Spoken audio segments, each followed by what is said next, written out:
I am Anka, and today I will present to you my research project, which is about quantum neural network design via quantum deep reinforcement learning.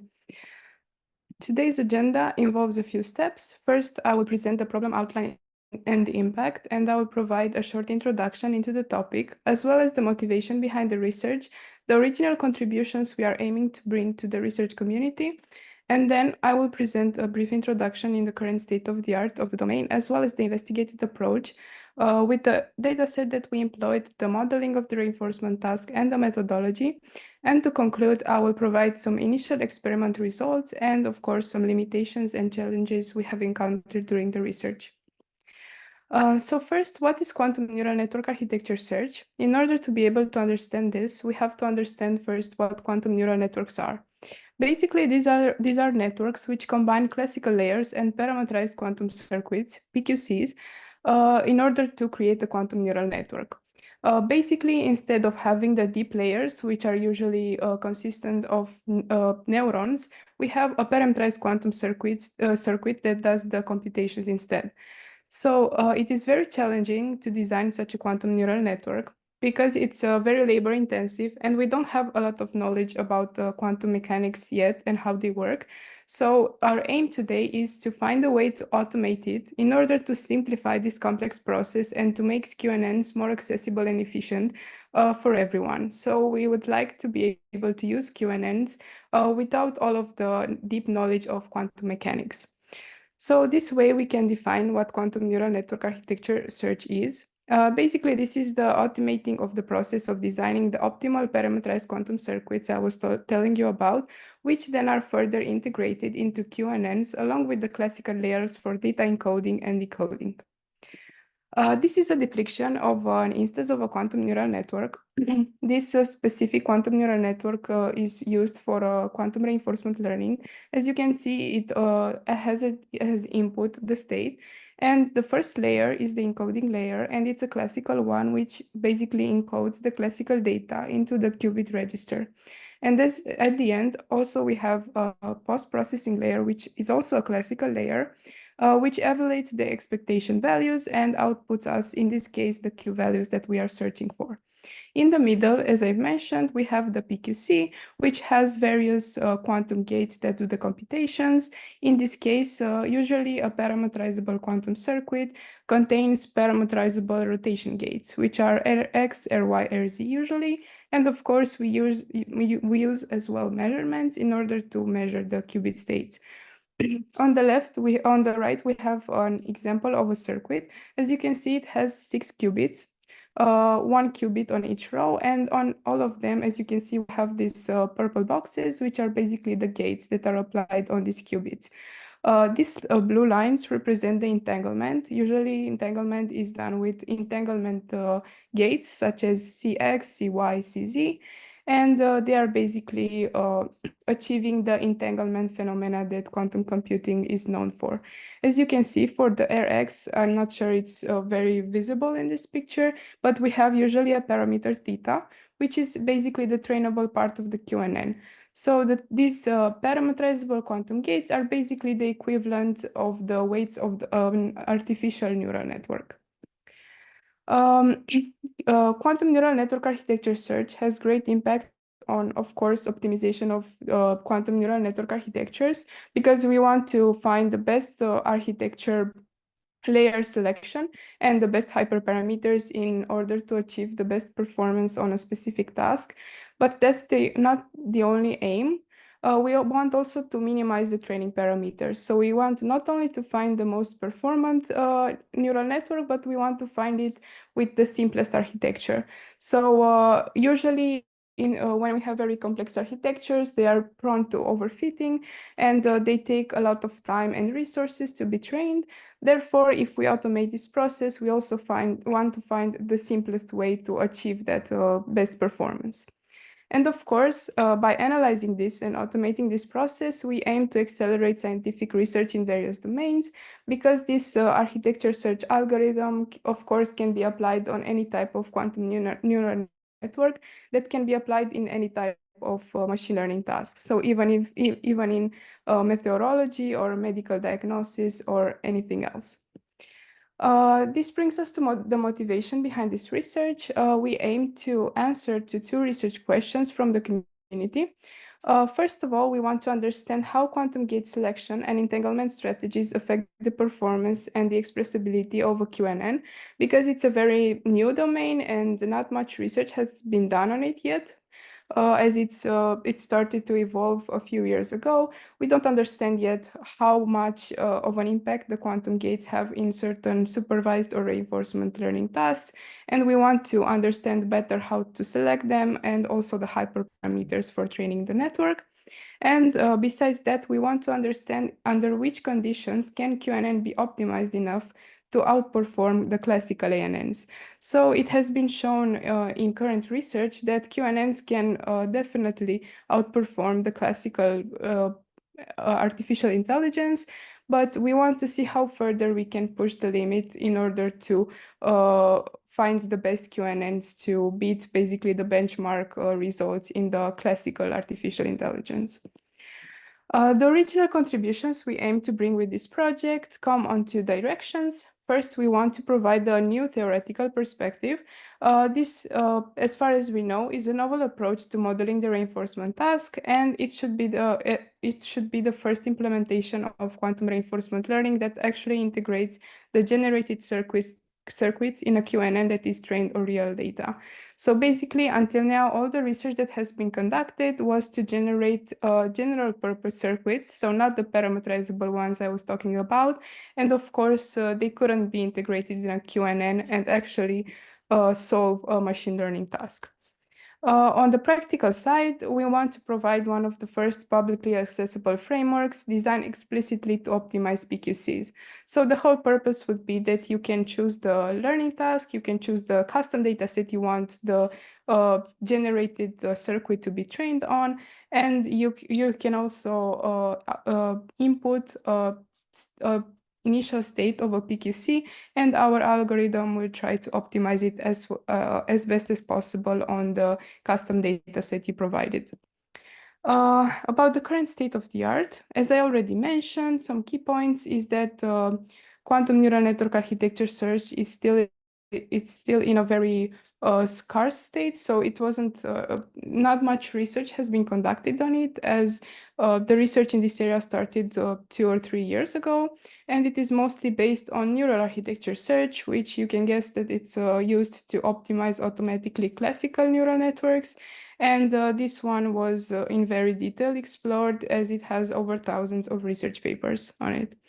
And most existing work in quantum neural network architecture search is basically the quantum implementation of the classical neural network search algorithms. And almost all the proposed algorithms for generating the quantum circuits, as I said, are tested only on regular non-parameterizable circuits. And of course, they don't use the same metrics as we do, as they usually tried to find new configuration of circuits that generate the same quantum state as some very known circuits, such as the Bell state. And the metrics they are using is basically comparing their generated circuit on how much the quantum state generated is different to the best known quantum state of the best known circuit. The neural architecture search literature, as I said, it has thousands of papers, and there are many approaches to it, from discrete to continuous, and they are very, very in-depth explored. On the other hand, we have the quantum approach, which I said doesn't have many directions yet, and this approach would be categorized in the first one. And now we can go to presenting our approach and to see why our reinforcement learning task modeling is different from the other ones. So the employed dataset basically refers to on which architectures we aim to conduct experiments that we want to optimize. And we want to use QNNs that were used in reinforcement learning in some dummy environments such as Cardpole or Frozen Lake, which are very simple games from the GIM reinforcement learning library. And they are usually used in benchmark reinforcement learning proposals in order to be able to have a good comparison to the best ones that were generated in the literature. And we also want to optimize QNNs used in supervised learning, most precisely in classification problems, such as IRIS dataset and classification on whether a tissue is cancerous or not. Now let's dive into the interesting part, which is the modeling of the reinforcement task. As we know, in reinforcement learning, we have an agent which is playing in an environment, and the agent must choose a layer action. Basically, the aim of the agent is to generate the quantum circuit that we just mentioned. And at each step, the agents must choose a layer action in order to build the PQC architecture, and it must try to find the best performance, the PQC that generates the best performance on its specific tasks. And of course, we always must respect the constraints of a PQC architecture. The key points of the reinforcement modeling would be that the state is represented through a parameterized quantum circuit. The action is placing an actual quantum gate in the architecture. So this is what happens at each step. And the reward, as I already mentioned, is very different. And the novel part of the research is that we choose the reward as the accuracy of the generated QNN measured on its specific task. So every time we reach a state, we have an architecture. And this architecture will be trained on the specific machine learning task, and the agent will receive as a reward the accuracy of the generated QNN. This would be an overview of the generated circuit. And as you can see, the input can be a state or a text, depending if it's a reinforcement learning problem or a supervised learning problem. And afterwards, we take layer actions. They can be standard gates, parameterizable gates, or entanglement layers, as you can see. And as output, at the end, we have a measurement. And the output could be, again, depending on the learning task, the Q values, the probability distribution over classes, and so on. The possible layer actions that an agent take are the following. This is basically the components of the parameterized quantum circuit. We will have rotation parameterizable gates, entanglement gates, standard gates, and of course the measurements. This would be an overview of the methodology. As I've already said, we have the environment in which the controller network trainer, so essentially the agent, is playing actions, and this environment outputs an architecture, which is the child network. The child trainer is the one responsible to train the child network on the dataset that is custom, and at the end of the training, it outputs the reward back to the environment, so the agent can get some feedback on how well it performed taking that sequence of actions, so how well that sequence of gates is actually behaving in the context of the problem. In order to save the experiences, so an experience is represented through a state, an action, the next state that the agent got into, and the reward it received. This is always stored in the experience replay buffer, and using the experiences, the estimations of the agent on how well a certain gate will basically fit into the parameterized quantum circuit. So he's at each step when choosing, he tries to estimate how much enhancement choosing a certain quantum gate would bring to the architecture in terms of accuracy. He basically tries to learn this concept, and this is learned through the policy network and the target network, which is representing the paradigm of the double Q learning. And I've chosen the deep Q learning in order to have a stable learning of the agent, so it wouldn't overestimate certain actions or certain gates, and it would steadily learn and converge towards the optimal architecture. This is a short explanation of the training process that I already explained on the picture. And now we can get to the experimental results. These are some initial experimental results, as the first paper we want to present will consist of the theoretical concept and of this PQC experiment. And the rest of the experiments and the rest of the data sets will come afterwards. These are the first settings of the initial experiments. The hyperparameters that I've chosen were the following. These were the possible gates, the discount rate, and the learning rate of the agent. And the agent can generate architectures up to four layers, but the state size is variable, as it can also choose to skip a layer. So that would be the equivalent of a skip connection. And the architecture of the controller network. So also the way basically the agent is trying to estimate how well an action is through this quantum neural network consisting of these layers. Of course, we want to be able to also input classical reinforcement learning agents, so we can do a comparison if deep reinforcement learning is behaving better or quantum deep reinforcement learning is behaving better on this particular environment. The second part of the experiment would be to present the problem that the generated PQCs were actually trained on.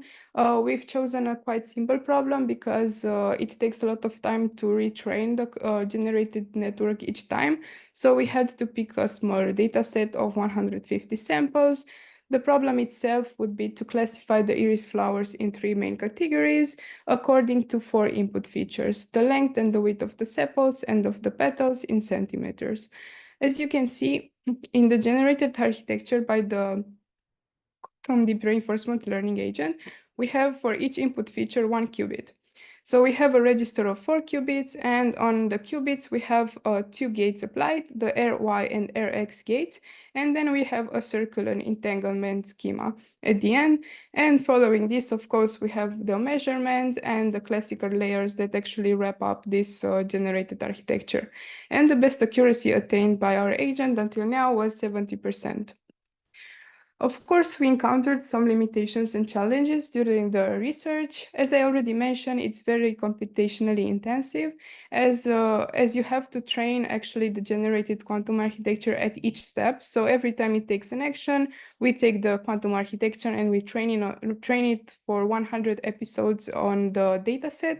So that takes a lot of time. And besides that, we also have to train the controller network, which estimates how well an action is, which takes even longer time than training the one on the dataset, on the custom dataset. Besides that, we also have some limitations with regards to the quantum hardware because, as we all know, we have a limited number of qubits. And what I used to implement this was Qiskit, and there you have basically you can choose what quantum hardware to use from the real ones, and you are basically stuck in a queue until an amount of time, an amount of waiting time until your circuit gets compiled and executed. So this is not very feasible for the initial experiments, of course. So we usually use the simulators, which are very good in simulating the real scenario, as to some extent they also simulate the quantum noise, which is also the last limitation and challenge we encountered because it can introduce errors in the QNN computations and, of course, furthermore, to reduce the accuracy of our predictions. That would be the presentation. Thank you for listening. And if you have any questions, please feel free to ask. Here are the references.